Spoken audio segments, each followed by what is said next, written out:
Well, hello. It is a little after 9 o'clock in the morning on a early November day. The temperature in the Panhandle of Florida is beautiful. I think it's probably about 73. Gonna have a high of about 80. We're over here at the compost bins. In fact, if you watch the October tour, the second part about the outer beds, I end on the compost. I'm going to talk about the three bins here. This bin over here is compost that is up to 3 years old, and it is ready to go in the garden this year. I'm going to be spreading it out on a lot of beds. This over here is actually part of the wood chips that I put in here, oh good Lord, back in June maybe? June or July.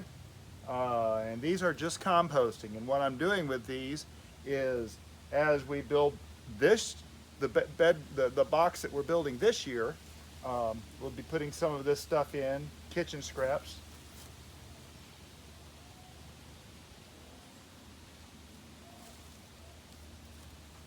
I've got to show you, look at this, it's a snail. I just saw this in there. You see that? That is so cool. Oh, he's sticking his head out. I see him looking around.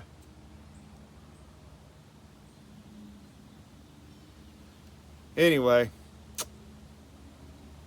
that is just too cool. I love seeing the animal life out here. It's just really amazing to me. Let me get him turned back over, right? There we go. You know, speaking of the nature, worms are the first thing that I go looking for, because that's one of the first really visible signs of life in the soil. As I was pulling this out from here just a few minutes ago, there were beetles of all kinds. There were worms. It was a little chilly. I don't think this pile has turned warm yet. Not really. Yeah, there's a scooch of heat, just enough I can tell it's not ambient temperature, but there were worms in here, roly-polies, there's all kinds of stuff in here. But here's the thing, you're not going to get those larger insects and worms and stuff without the microbes. And so that's a very good sign that there's microbial life, because the very smallest stuff gets eaten by the next bigger stuff, gets eaten by the next bigger stuff, gets eaten by the worms, gets eaten by the beetles, by some of the beetles, the carnivorous ones. A lot of them are here to break, in fact, most of them are here to break down the organic material. And that's the magic of compost. That's what is so amazing about it, because when they eat this stuff, they poop out pure health for the plants. That's it.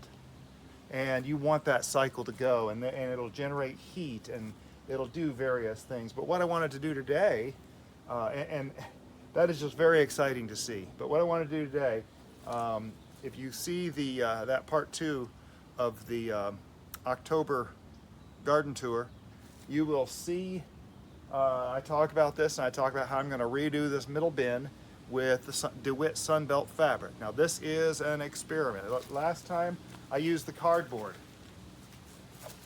and it was actually good. It did well.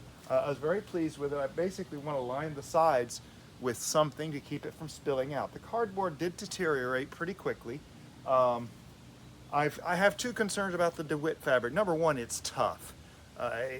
It is commercial grade weed fabric. It's the kind of stuff you put under paths and areas where you don't want weeds to grow at all.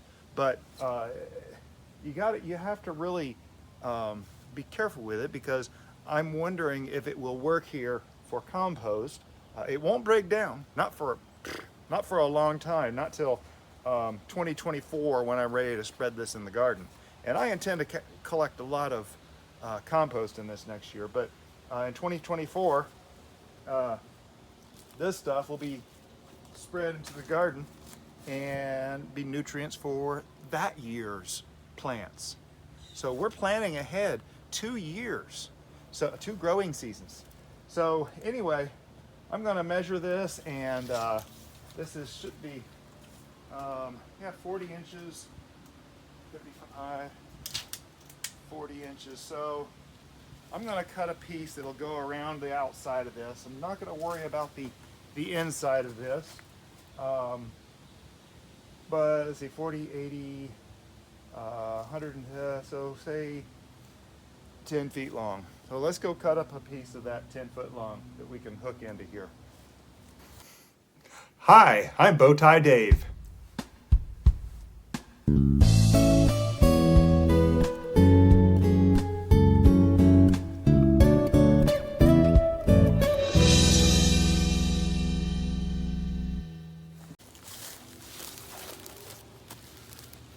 So this is a plastic material.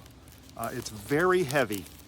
It is from DeWitte. It's called their Sunbelt ground cover. And this is a 300-foot roll. It's 6 foot long. On Amazon, I paid a little over $100 for it. It used to be cheaper before the pandemic, but there you go. Anyway, I'm gonna cut out a 10-foot piece of this.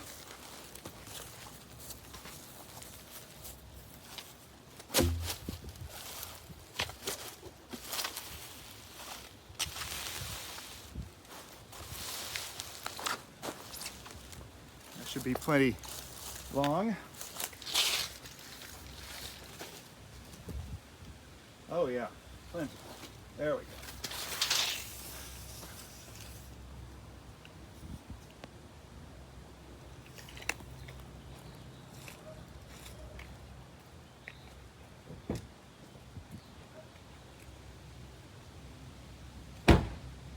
So I'm using just a box cutter. Nothing special. You can use heavy scissors, you can use whatever, pretty much whatever you want to. You're not gonna just tear this stuff though. This is not humanly terrible. It doesn't happen like that. But anyway, I try to keep the cut straight.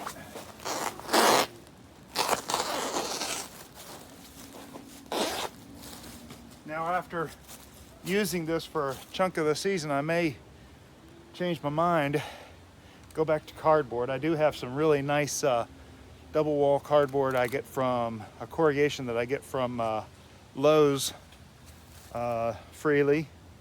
And we'll just have to see how this stuff works.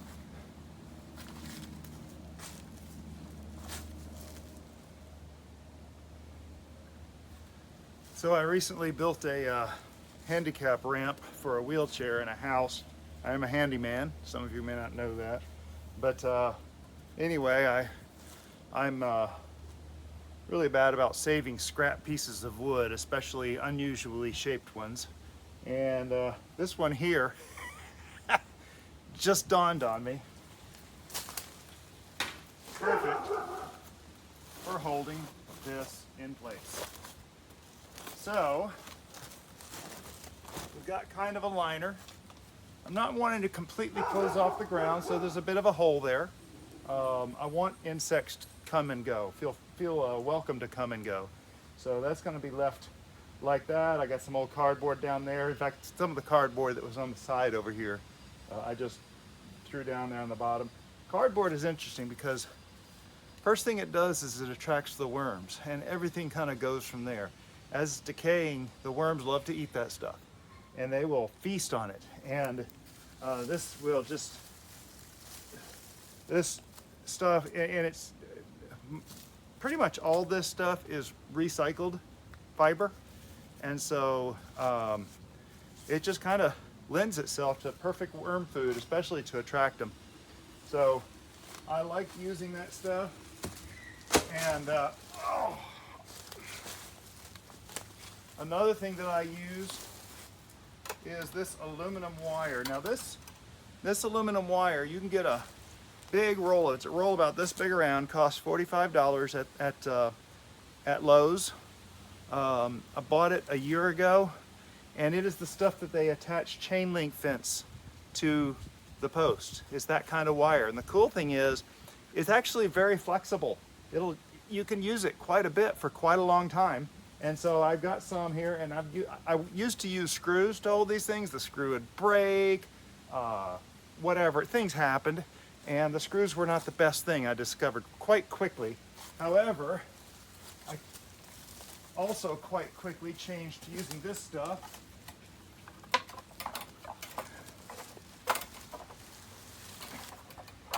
And you can see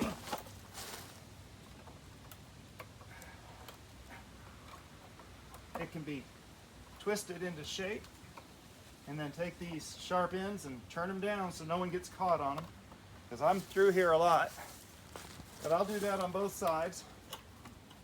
Hook it together, and it's strong wire, so it'll hold for a long time, and it's pretty flexible. So it's a very heavy gauge wire, and it's really a good thing to do this type of stuff with. You can see this pallet right here is pretty close together. The boards are pretty close together. I'm not going to worry about the front because I actually like to be able to see what's going on down in the compost. Like you can see right here, I can see good compost there. Good. I can actually kind of use that as a gradient or a test, visual test, so to speak. So anyway, yeah, there we go. We're ready to start the next compost bin. And what I'm going to do is I'm going to put some of this in. You'll notice I'm starting to use some of the, I'll start using some of the partially digested wood chips over here. And occasionally I'll get a scoop from this bin over here because I'm inoculating this. That means you're putting more life into it, more of those microbes into it to help it develop its compost sooner, because that's what we want to do. And yeah, so one thing I do want to mention is this right here is the tool to use. If you take a shovel and try to go into this, you're not going to get anywhere. It's just going to bounce off the surface. There's so much leafy matter in here. But this fork right here, look at that. It sinks all the way in and does a good job. So I'm going to fill this up and it'll speed up the camera.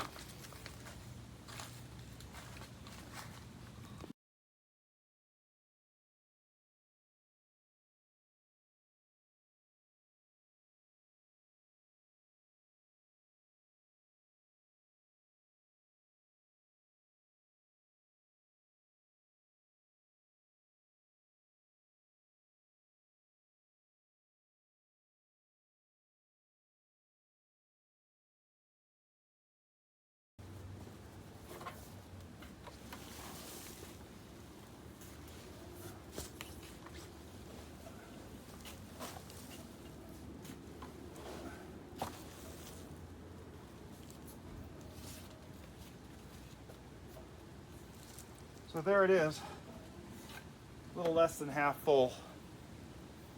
I kind of leveled it out because I'm using this to put kitchen scraps in. And what I'll do is, we have an indoor compost bin that closes up, but in the top corner, and I kind of visually split the area into 4 quadrants. And in the middle of the one quadrant, I kind of pull back some of the compost. I dump my cuttings, kitchen scraps and stuff in there, and I cover it back over. Then I do the other one. Then I do the other one. By the time I get 4 empties of the compost bin done, I've got more lawn cuttings that I'll put on top of that. So I get the greens and the browns, a lot more browns. We have a sycamore tree. In fact, our nice neighbors over here had a huge bag of leaves that they raked up, and I happened to come home, and they don't speak English, and I communicated with them and told them to come back, and I dumped the bag in there, and they're like, and they told me their word for compost, and so hopefully they'll give me some more. But I also took care of if you watch the ones where I cleaned out the melon patch, left half the vines here, I cleaned that up and put it in there. There were some kiwato in there, and pomegranates and other things. The thing is, this is going to be buried so deep that those seeds are never going to get to develop. They're not going to develop. They can't. Because this here, this is going to, in a couple months, this is going to be half the height. And I will have already put several more layers of other stuff, and this thing will start cooking at that point. And those seeds, they might germinate, but they're not going to go anywhere, because they'll have nowhere to go. They can go out, they can stretch themselves up a foot or 2 and not get sunlight, and they will spin themselves trying to get out. So, and of course on the edge here, I can just pull them. But with the weed fabric around the back, they can't get anywhere else. So I'm kind of curious to see how this does. I may decide to go back to cardboard after this. We'll be flipping this over in a couple few months into this bin once this bin gets emptied. And but you saw me put a couple scoops from the old compost, several scoops from the wood chip. I'm just trying to diversify the biome in there with the critters that are crawling around and making the compost and giving them more friends to live with and work with. So there we go. Again, this is Bowtie Dave for Bowtie Life. Appreciate you watching along. A little bit about compost and what I'm doing. This is just my personal journal, my personal record of what I'm doing and when I'm doing things and how I'm doing things. And you'll notice there's an index, a very complete index in the description. And that's really for me, so I can go back and look up stuff when I need to. So you're welcome to join along. And if you learn anything, let me know down in the comments. Would appreciate a thumbs up on this video and a subscription to the channel for more information. And we will see you in the next video. So as always, hey, have a blessed day.